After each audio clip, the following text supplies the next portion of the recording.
Right. Good evening, everyone. Tonight, our guest speaker is Travis Marsot. Welcome, Travis. Thanks. Thanks, Bonnie.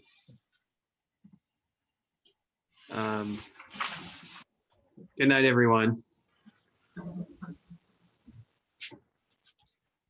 Um,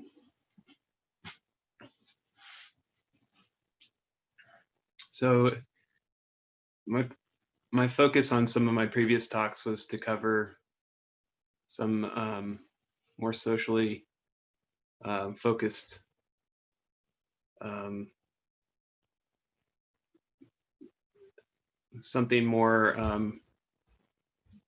of a rationale um, and more um, conventional in the way that we tend to think day to day. So I covered the values of democracy and value pluralism as a liberating force, liberalizing force. And so tonight I'd like to start moving more towards traditional Zen thinking, because I find that in myself that entry into today's world where people focus on social progress is a difficult place to talk about the self. So I'm happy to move tonight into those interests of mine, and I think I benefited from those talks, and I'm happy to be hopefully talking more directly about myself and my own practice.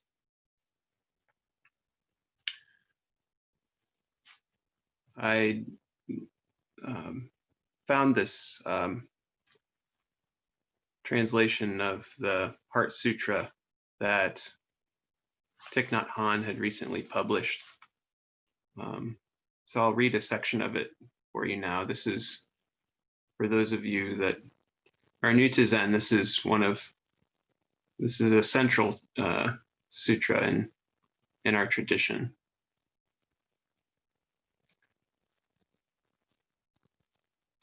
Avalokiteshvara, while practicing deeply with the insight that brings us to the other shore, suddenly discovered that all the 5 skandhas are equally empty. And with this realization, he overcame all ill being. Listen, Shariputra, this body itself is emptiness, and emptiness itself is this body. This body is not other than emptiness, and emptiness is not other than this body. The same is true of feelings, perceptions, mental formations, and consciousness.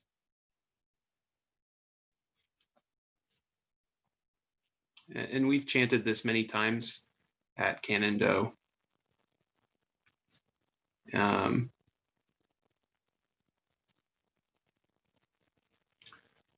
But over time, I've been more interested in it, and how to apply it, of course. When I was asked to give a title a few days ago for this talk, I was listening to a talk of Suzuki Roshi's from 1969, and it was about this time of the year. It was late November or early December, and there was a pandemic going on at that time as well. And it was a short talk, but I'll just read a section of it for you. He says, "I think it is almost funnier since I caught the Hong Kong Asian flu. Right now, in spite of hard work, I feel very good. So I think I am almost all right if I have a cup of water when I give you a lecture. I think I am quite all right. I think I am almost all right is the name of the talk.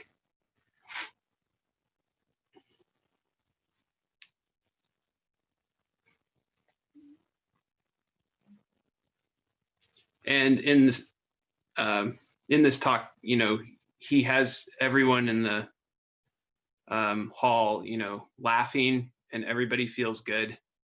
Um, and um, and I believe him.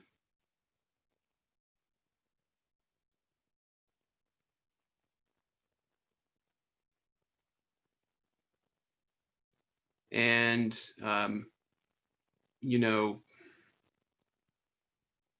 I think that he says he's almost all right. um,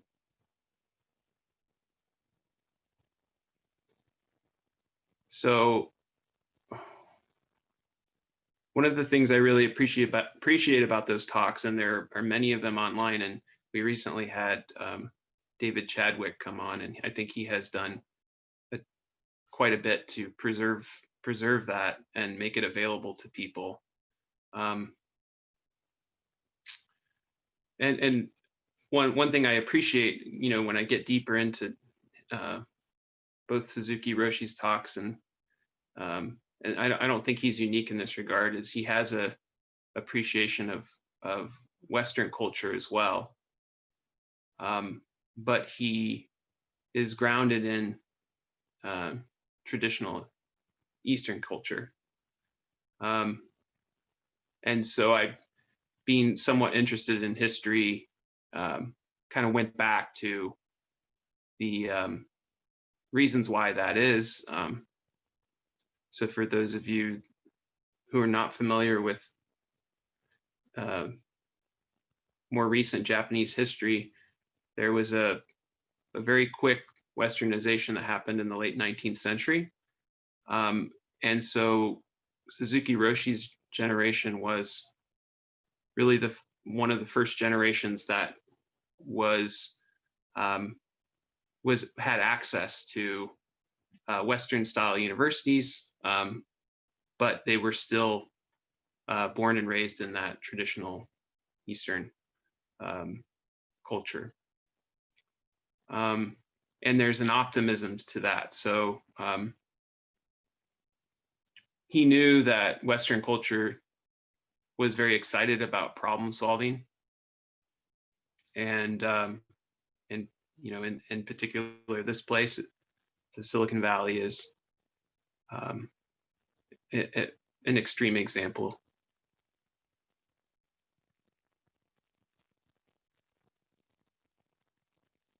And rather than be critical,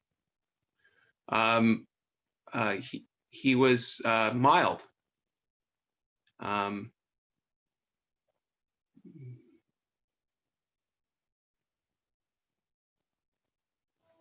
It's very easy to say, oh, well, you know, we're creating more problems than we solve, or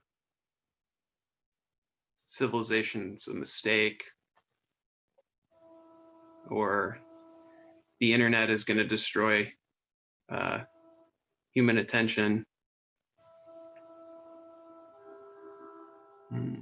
But he just led by example, and he provided people the opportunity to practice. And Zen in America, in a large part, grew around him.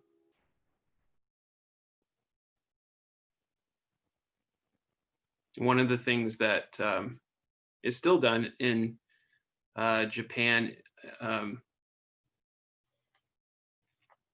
is the monks will go out with a begging bowl.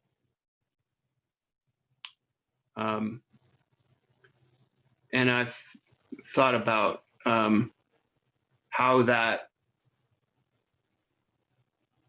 shifts your attention out towards the world, and letting it come into you. and that idea of returning to that of a beggar.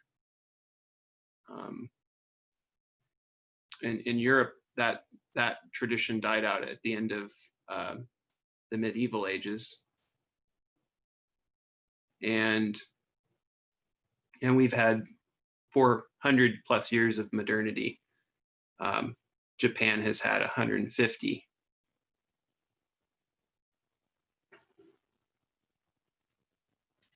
And I've talked about this before, but I'm going to try to share my screen now. If you can grant me sharing privileges.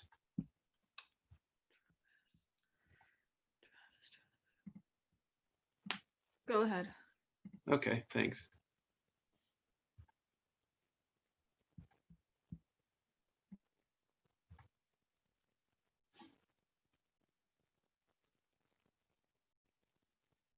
Does anyone know what this is?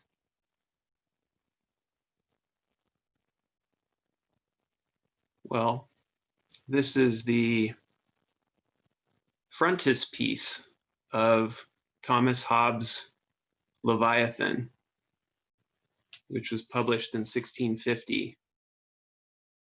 And the first thing I would like to highlight is all of the multitudes in the body of the monarch.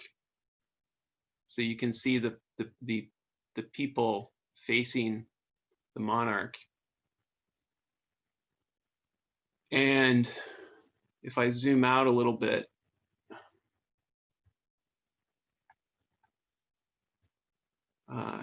he has the sword. Oops.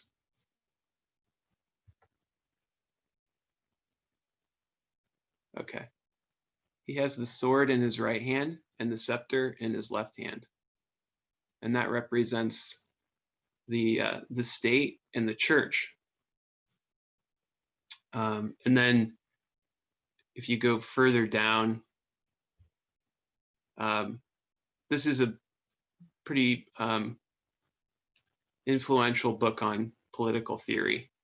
I said I wouldn't talk about social stuff, but I'll get to why I'm showing this in a moment.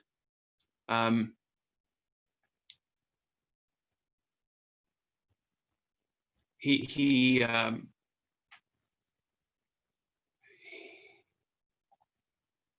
was a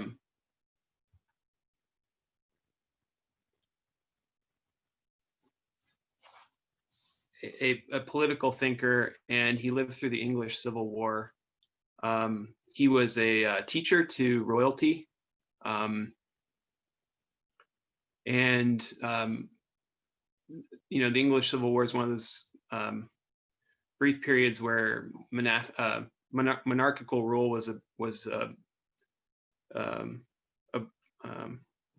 abrupted for about 10 years or so, and then the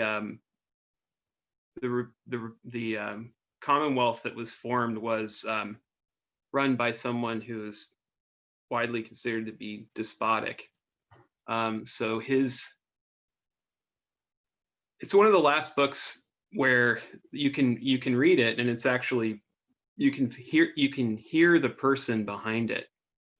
It's very like, hey, we've got to figure this out, because one of the main messages of it was, if I'm paraphrasing, but it was, you know, people suck.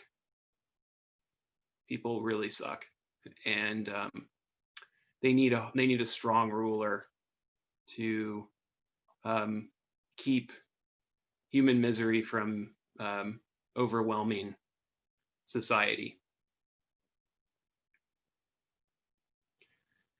And it's pretty pessimistic in that way. But if you look at the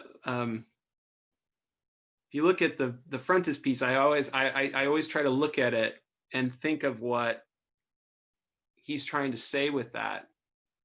And I try to think about collective visions because we have our own conceptions of Sangha, and this is important to us. But it's predicated upon serving each other, and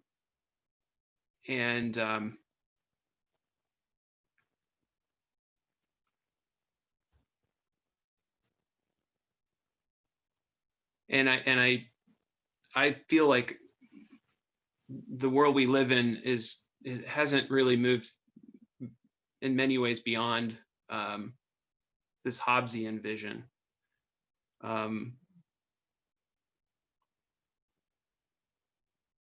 But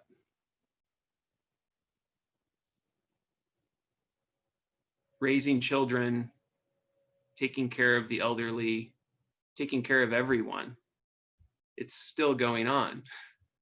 And this caring of the culture, to the extent that we grow that,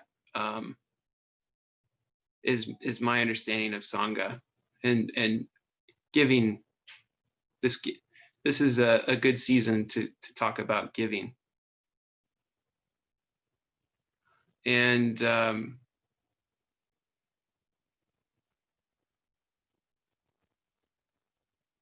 how do we give? Well, we cannot give if we're overwhelmed with ideas of giving or thinking about the best way to give. It's just to give.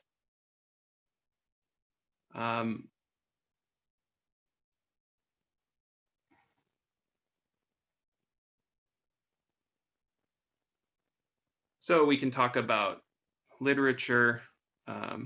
We can talk about art. Western thinking kind of being overwrought, overwhelming.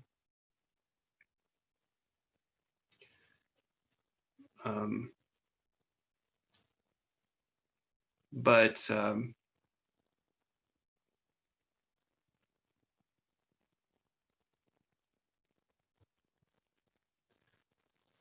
I think we're, what we do with our practice is we join in service, and at some point that way-seeking mind opens up that the point is just to practice and find our life, an appropriate life for ourselves.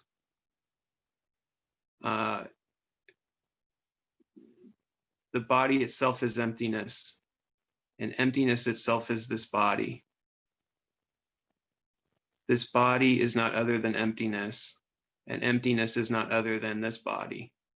The same is true of feelings, perceptions, mental formations, and consciousness. So to go beyond conceptual limits.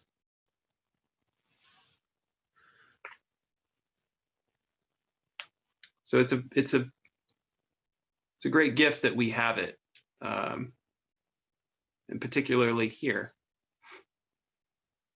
I'm going to go back to some history. In 1800, William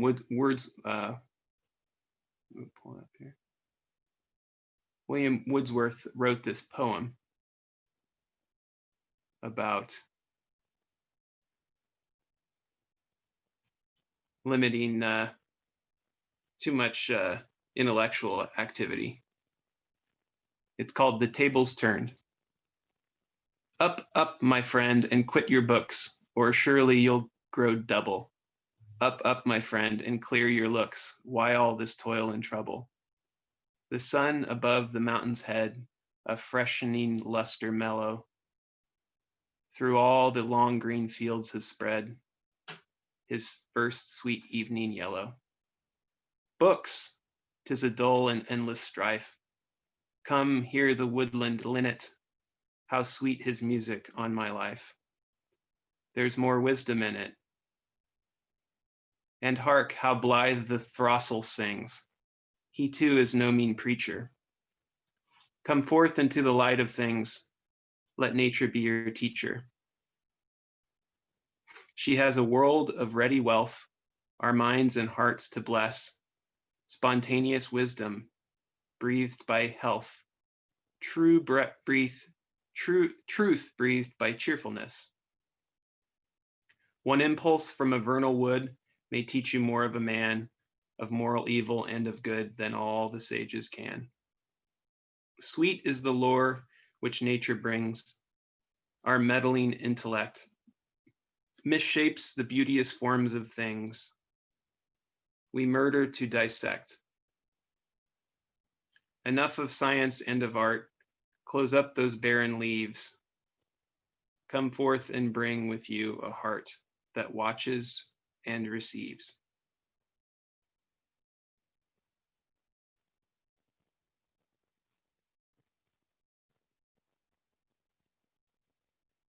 So I've enjoyed being outside in this time of isolation, and more deliberate activity, working,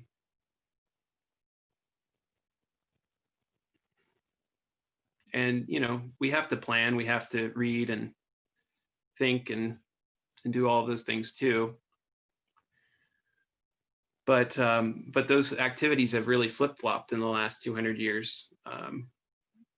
We're mostly literate now.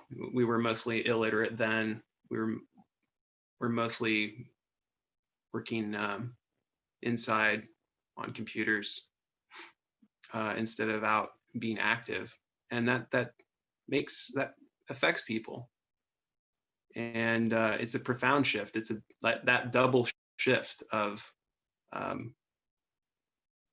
manual work, moving away from manual work, and then also spending all of our time inside, or a great majority of our time inside. And now it's not just limited to text and books. We have entertainment on demand, and so I think that's the point I wanted to raise, is that not only do I believe Suzuki Roshi is almost all right, but that Zen is relevant in today's world, particularly relevant because of the nature of and the premium of being able to grow this world around you, letting it present itself, clearing away the conceptual limits that we have.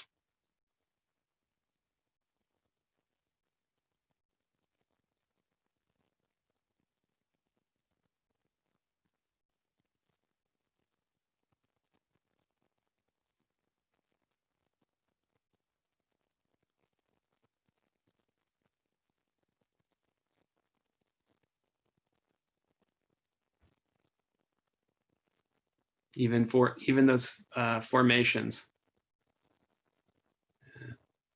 and consciousness itself.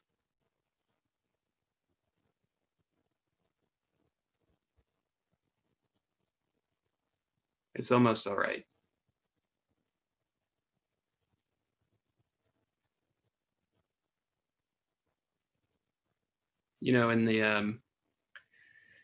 In the Shakespeare's most famous book, Hamlet, which is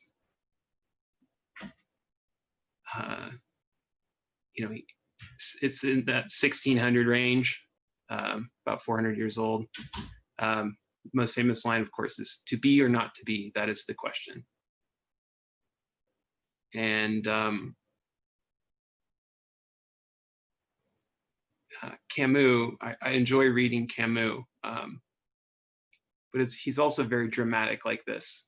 And one of his quotes that I've read a few times is, I'll read it for you now. There is but one truly serious philosophical problem, and that is suicide. Judging whether life is or is not worth living amounts to answering the fundamental question of philosophy. All the rest, whether or not the world has 3 dimensions, whether the mind has 9 or 12 categories, comes afterwards. Those are games one must first answer. So it's a little, there's a lot of drama here, but they're basically saying the same thing. And you know, there's no problem, and there's really, it's really not a question. It just is, you know. So there's so many others, but I just threw those out because we get bent out of shape with our minds, and you can look at the works of in Palo Alto, they have the Rodin Sculpture Garden. You can go there and you can see modern people like all constricted and out of shape, and you know, just to sit upright as we did, you know, the other night for the Rohatsu was wonderful. When you're sitting upright, your head doesn't weigh so much, you know. It's like right over your spine, and you spend some time like that. I recommend it. But it's not, life's not a problem or a question. So, and I'm not trying to present a grand vision of a better world, but just to encourage you to continue to explore your practice. And when you read the Heart Sutra, I think you'll find that, you know, it's possible to believe in nothing. So you can go about your practice and find an appropriate life for yourself.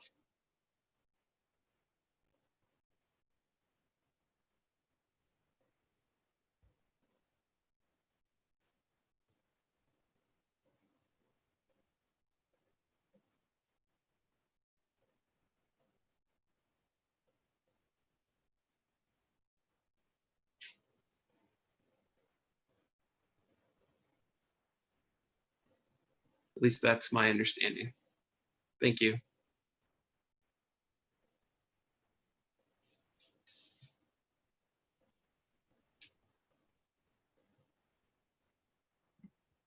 We are now open for questions.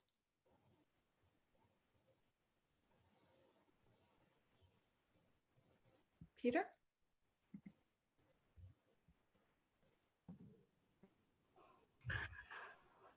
Thank you, Travis. Do you see any connections between the Leviathan and a Zen concept of Sangha? What was the first thing you said about the concept of Sangha? Do you see any connections between the Zen concept of Sangha, our concept of Sangha, and the Leviathan?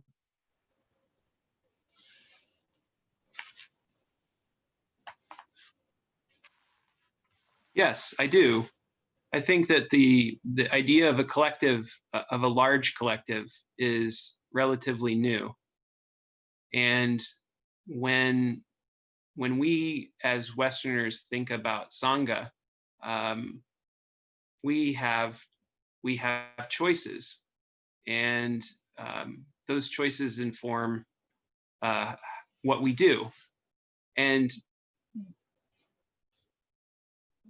you know, prior to Suzuki Roshi coming to San Francisco, there was a Zen boom going on, people were reading books about Zen, and it was very thinky. And he gave people something to do. That's fine. You can meet us here at 5:30 tomorrow. That sort of thing. So when he says, "I'm almost all right," and everyone's laughing, that's a real collective, and those people are showing up to practice with this man. But he's not imposing. He's not fearful or feared.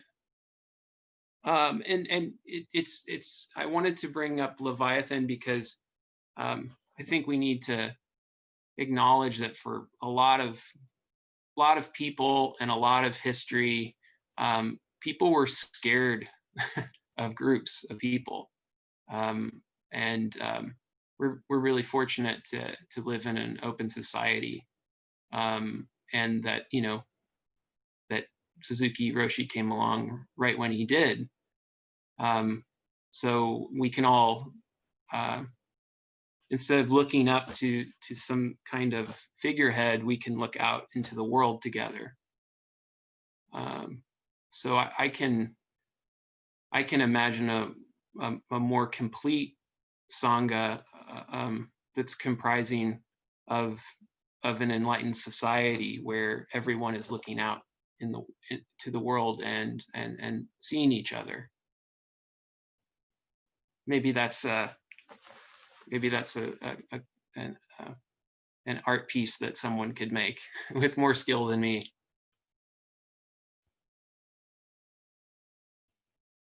Thank you.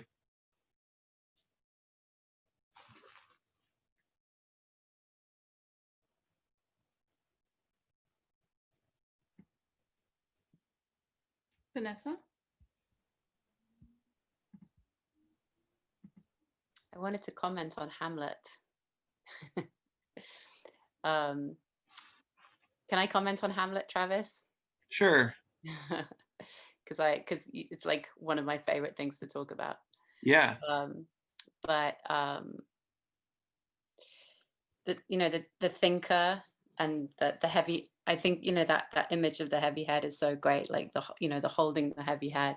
Yeah. And I think of Hamlet in that way, obviously, in this kind of this character that's driven to distraction by overly thinking things, and yeah, getting himself into a bit of a tizwas about what to do and what not to do, and whether to exist or not to exist. And then I thought about just the other day, we were watching The Crown, the TV show, and one of the characters was quoting the end monologue, which for me, like every time I hear it, I come out in goosebumps. So can I just read it out? Absolutely. The answer to be or not to be. After he's gone off for a while and he's kind of found his, he's made a kind of, he returns at the end of the play and he's made a kind of peace with himself. And he says, "Not a whit we defy augury. There's a special providence in the fall of a sparrow. If it be now, 'tis not to come. If it be not to come, it will be now. If it be not now, yet it will come. The readiness is all. Since no man of aught he leaves knows, what is it to leave betimes? Let be."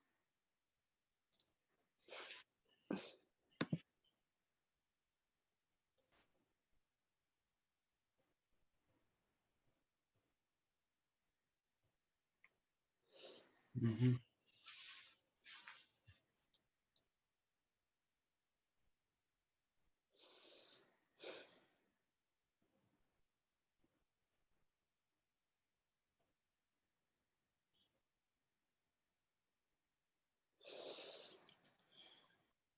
Yeah, I think there's an acceptance, right?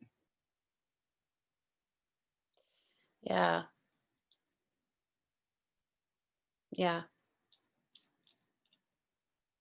Exactly. I think I'm just thinking in the great state of Denmark and the war and the king and the wicked uncle and everything that's going on, and it comes back to a fallen sparrow, you know, or I think of Wordsworth going out into nature in the middle of, in the midst of the Industrial Revolution. Yeah.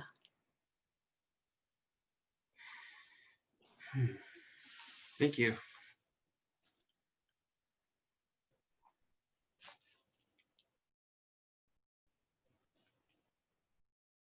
Brenda?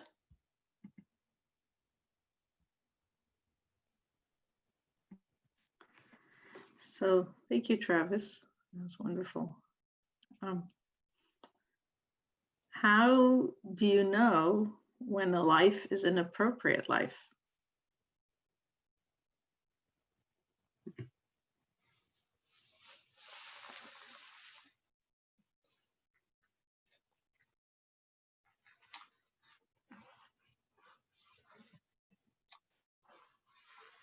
Well, I'm going to answer this a little indirectly, because when I came to Canando for the first time, I had oh, this is it, this is it. This is an appropriate way to be. And, in the years following, had a relationship to why that is, but the feeling of it has not changed.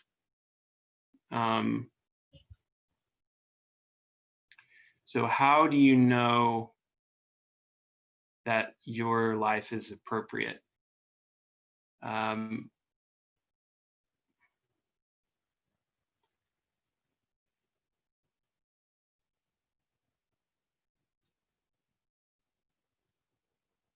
Wherever we are,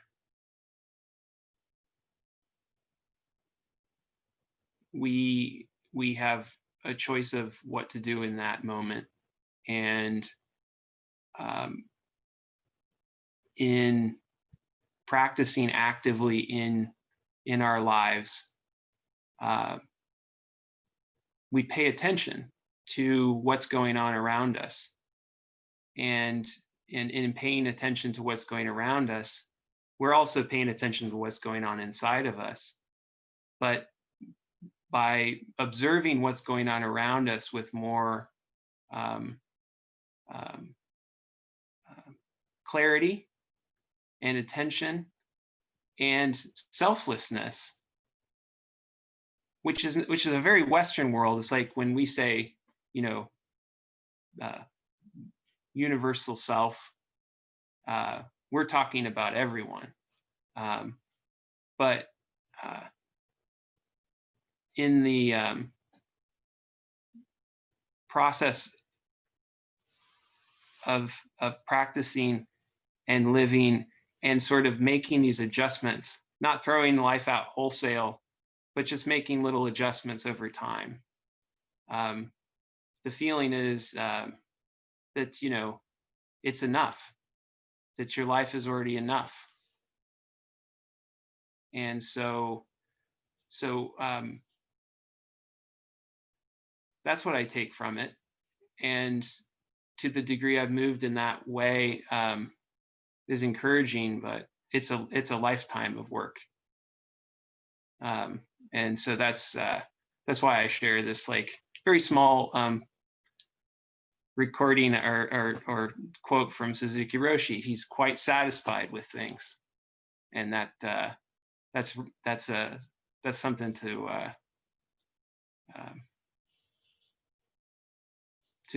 for me. I think it's inspiring to me. It makes me want to practice well,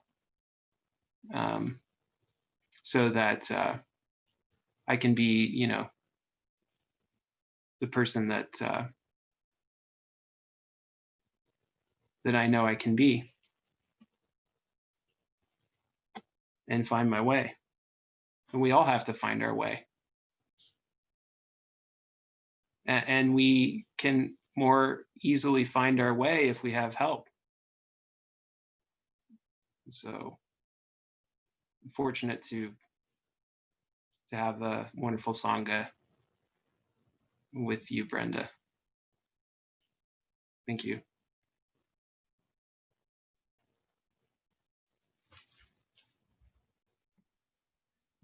May?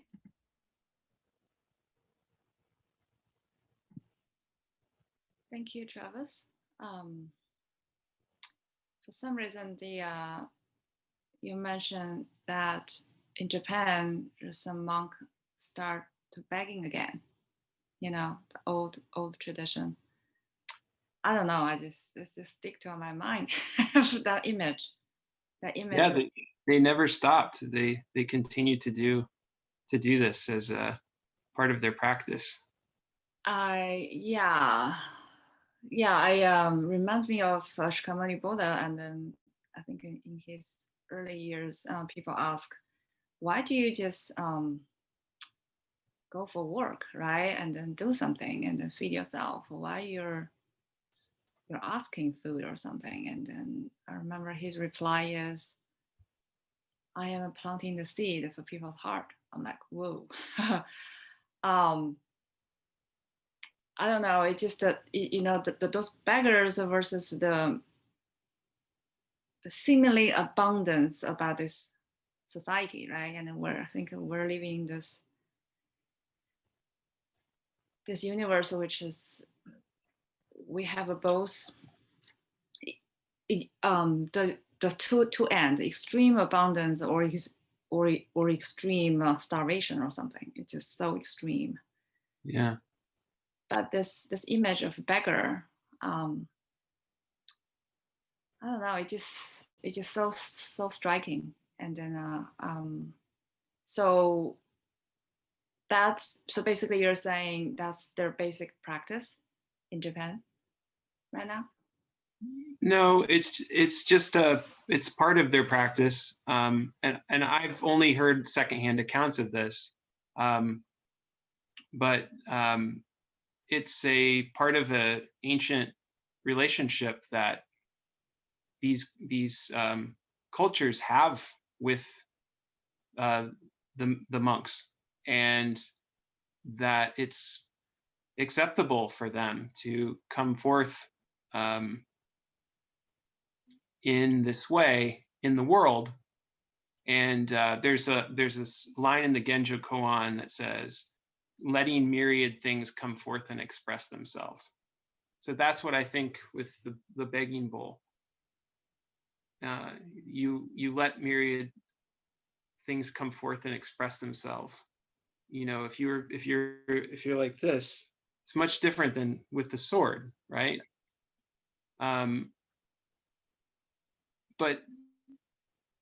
But so much of the West, and yes, there was a begging tradition in the West. Modernity was the end of that. And so what can be recovered by us, I think, is the real heart of what begging means in a functional society that has compassion for every one of its members. I almost feel like that's another way of, that's an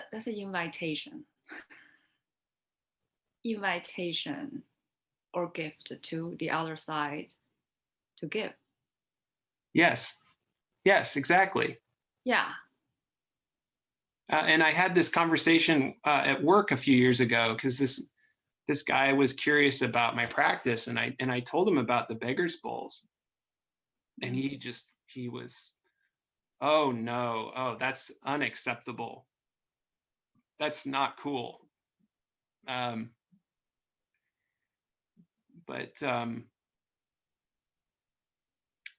it takes some time.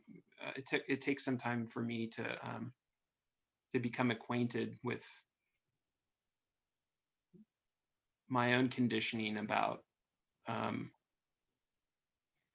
being productive, maximizing utility, accumulating wealth and security. And what's it all for?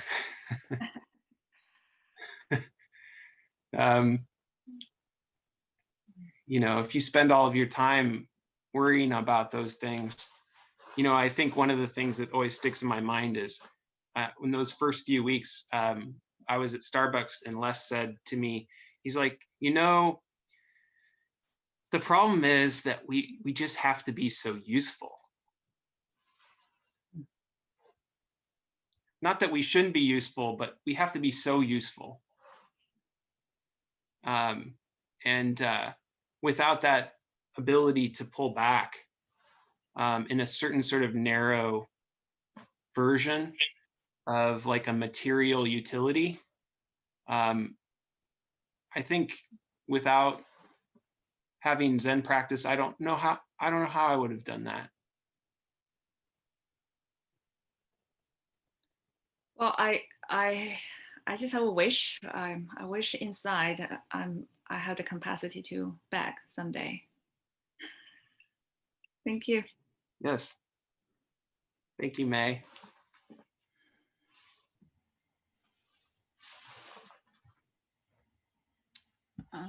David. Yes, thank you, Travis, for your very thoughtful and insightful, meaningful talk. I have something to offer on this begging bowl issue. I have rambled through quite a few of the denominations of Buddhism, encountered the begging bowl people, and it's a pretty foreign idea. One thing is that the people who do that are constantly surrounded by a very supportive community that makes sure that what is freely given is enough and on time. And it need not be such a mysterious idea to even us. We cannot get together for potluck dinners anymore, but almost all the Buddhism things that I've done have potluck dinners if possible. And it's always struck me how potluck dinners by and large work out without any calculation of who's going to bring what. Is there going to be enough? One occasion, yeah, everybody bought dessert. That wasn't a great meal.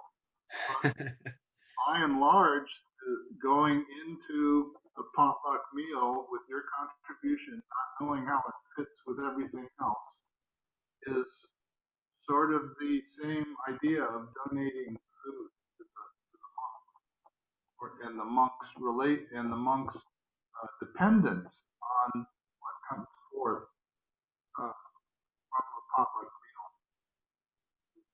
So it's not my point is it's not as distant a phenomenon as it may sound at first.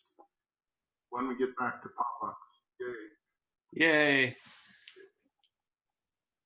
Too bad we won't have one this weekend, but I'm looking forward to the holiday party on Sunday. I think there's some other activities planned. Yeah, no, I'd like to see it someday.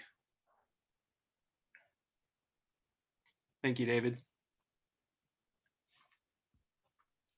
Don?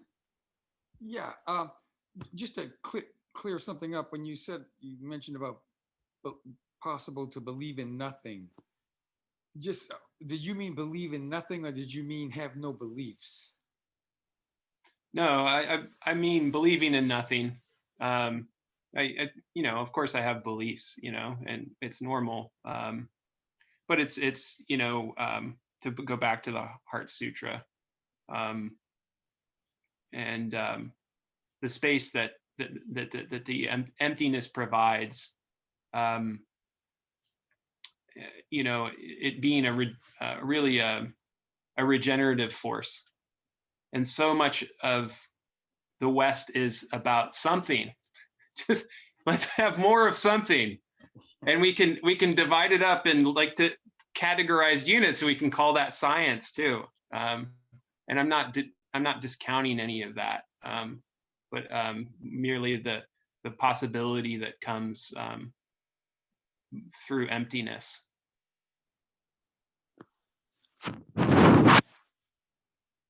Okay, yeah, good. You mean so it's emptiness you're talking about, right? Yeah. Well, yeah. I it's important for me to use words, I guess, and I'm trying to express, something inside. I use a lot of different words, but like, letting things come forth in a very like overwrought kind of space. It's like it can't, it's just you're embedded with it, and that letting not only just the forms of what would be perfect, the perfect life evaporate, but also my thoughts about like a perfect society or a perfect world, and that's where like conceptions. I think I said earlier, Don, going beyond the conceptual limits is really what I'm referring to. I think. Right. So that's what you mean, yeah, because you get caught up in the concept of nothing.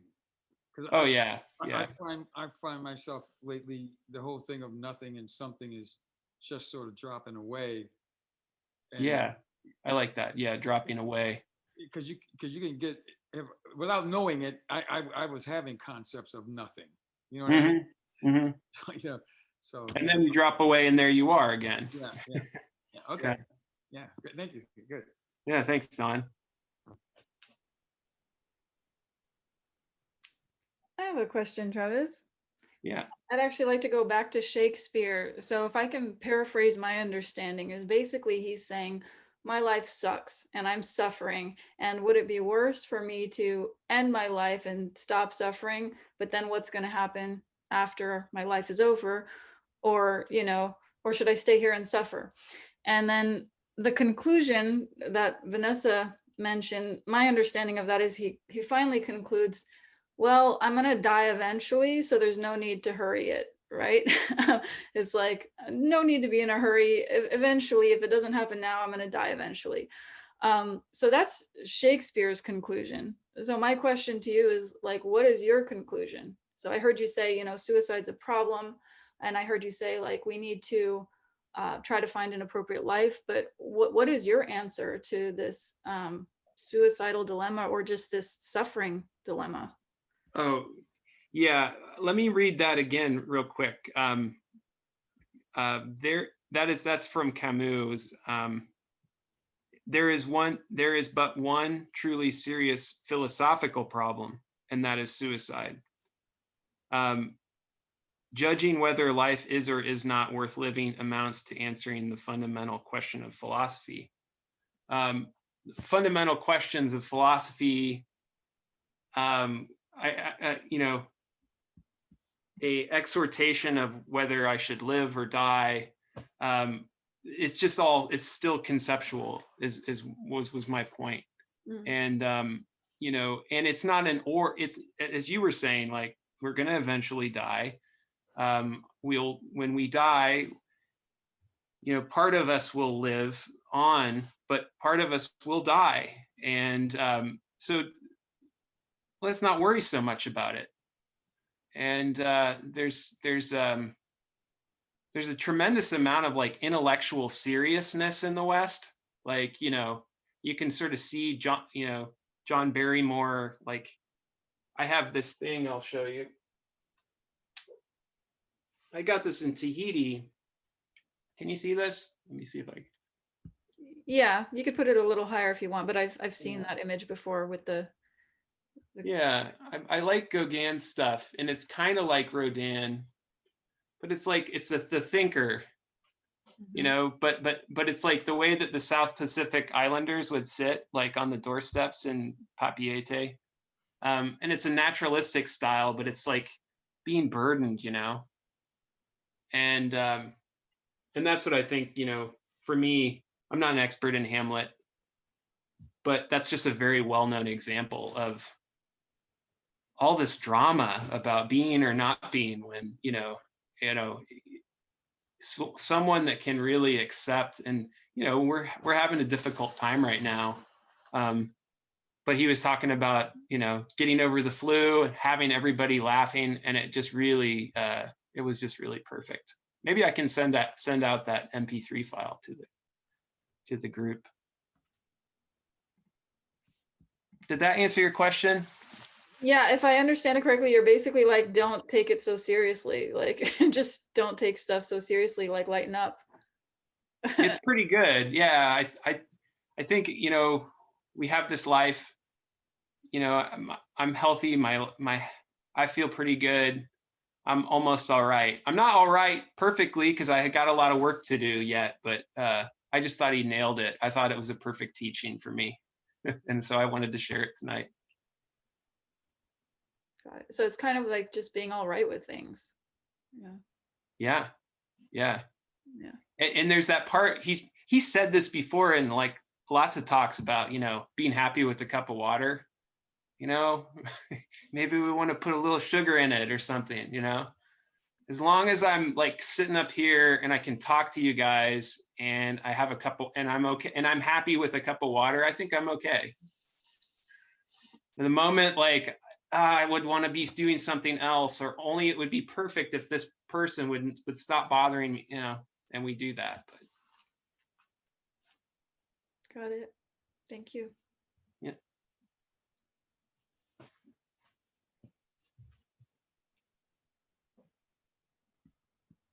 Brenda, you have another question or comment?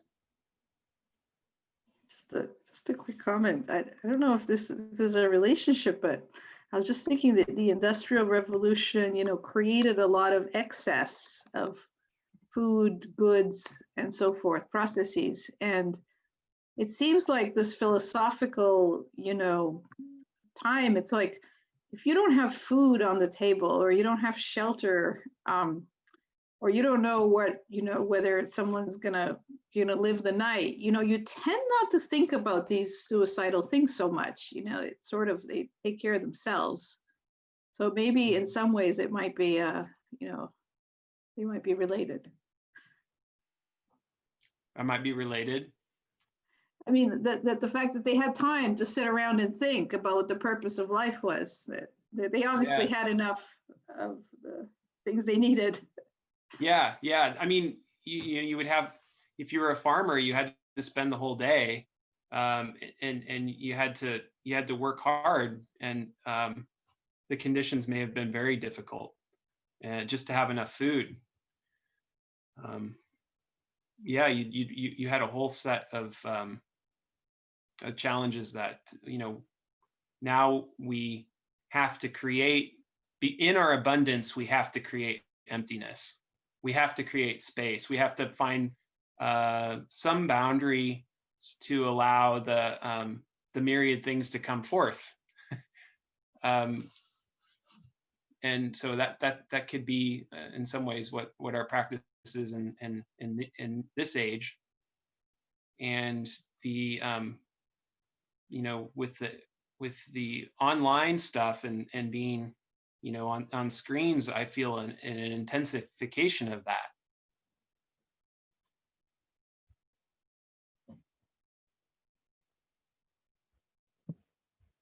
It's very difficult though, isn't it? Like,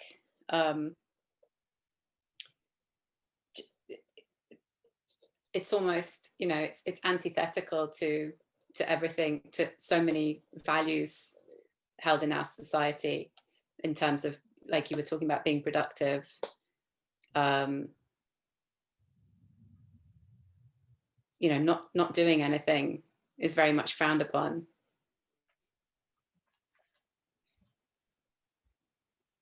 And being all right with things. I think there's the desire to also get ahead. So there's a competitiveness in our culture that makes utility overemphasized, just like as a practical, like, you know, that's just the common sense of how, you know, you do things. You know, you do it everything as efficiently as possible. But if you're not conscious of what that like overemphasis could do, you get to a point where you never have, you can't return back to that big self, that big mind. Mm. Yeah. And I was going to add to that, sorry, also just about the being all right with things, right? Yeah. Like I'm okay. Yeah. You don't hear that very often. Yeah, you know, like just when people ask you how you're doing, Rhea was saying earlier, like I try not to tell people I'm busy now. You know, I try to tell them I'm good, and invite them in. To me, that's how I interpreted it. To you know, sit down, have a cup of tea or whatever. You know, I have time. How are you?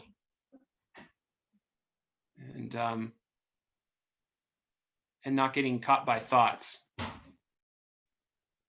and letting other people share. So, you know, in those previous talks, Vanessa, I was thinking about, you know, socially how open societies work, and we, you know, and then now I really want to talk more, you know, personally about how I practice and what it means to me, so that you know, the song, I feel a close kinship to you and to many members of the Sangha, in the sense that, you know, when we're sitting the other night, and you know, it's the first time that we'd been sitting for like more than, you know, 40 minutes for a long time, and you know, there's a very like noticeable shift that next day, and you know, it's like a refamiliarizing of yourself to you.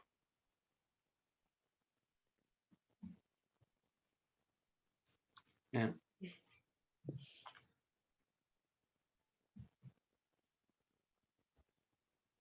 And we're not perfectible. so that, you know, just keep working on it. We're almost there. It's endless.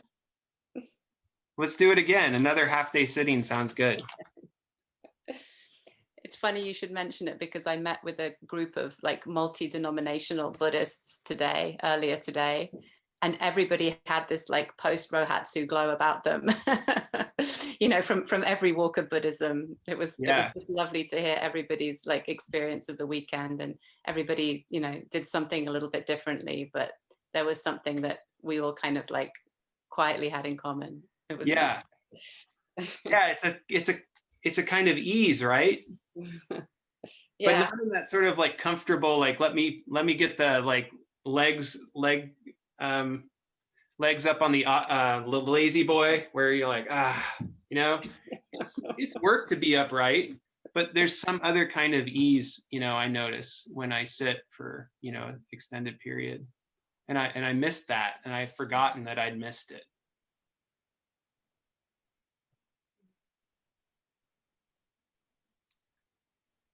Any other questions or comments?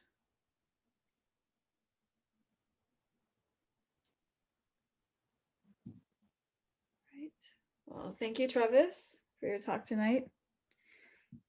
And do we have any announcements today? I think, Teresa, do you want to tell us about this party you're planning? Teresa? No? Who's the host? Oh, Janet? Oh, there you are. Okay. Sorry, yes, I was trying to unmute myself. So yes, we have the holiday party on Sunday at 4 p.m. will be a good opportunity to get together and celebrate that the year is ending.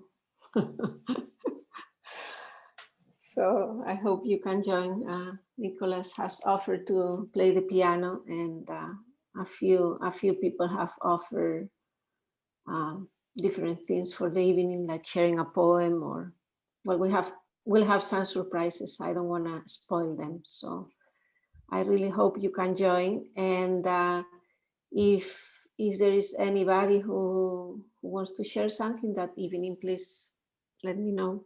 And thank you to everybody who has already make an offering. And also thank you to Vanessa, who's gonna help me to organize the schedule and make sure that the party doesn't go on too long. That's my job, is it? Doug just posted a web address, a link for any, if you have any photos or videos from this year. And so it's not just photos or videos from Canando, right, Teresa? It's just like photos from your year that you'd like to share. Is that right? Yeah, and that I forgot that. Sorry, that's a very important part of the evening, that Doug has very generously volunteered to create a slideshow of how this year has been for us. So yeah, it's not only about Canando. Well, you know, about Canando, really what we had this year is what is right now in front of us. There wasn't much activity. So if you have anything that you would like to share that is representative for you of this year, a picture, a poem, a video, please send it to Doug. Great. And bring your favorite food, because you're going to be the one eating it. Yeah, and it's at 4 p.m. On And we are planning for 4 to 5:30 p.m. No longer than that, because more than that in Zoom, I think it is really tiring. Okay. All right. Thanks. So that'll be 4 p.m. on Sunday. Any other? And thank you, and thank you to Janet also for creating the beautiful Zoom with the Christmas ornament. It's going to be the same meeting ID, right? Same Yes, the same one. Great. All right. Any other announcements? All right. And just a quick reminder that these sessions are recorded. However, if you don't want your question in the recording, you want anything removed, you can just send me a chat message before you leave. And it's very easy for me to remove you from the recording, because we want to respect everyone's privacy. All right, we are officially done for the evening.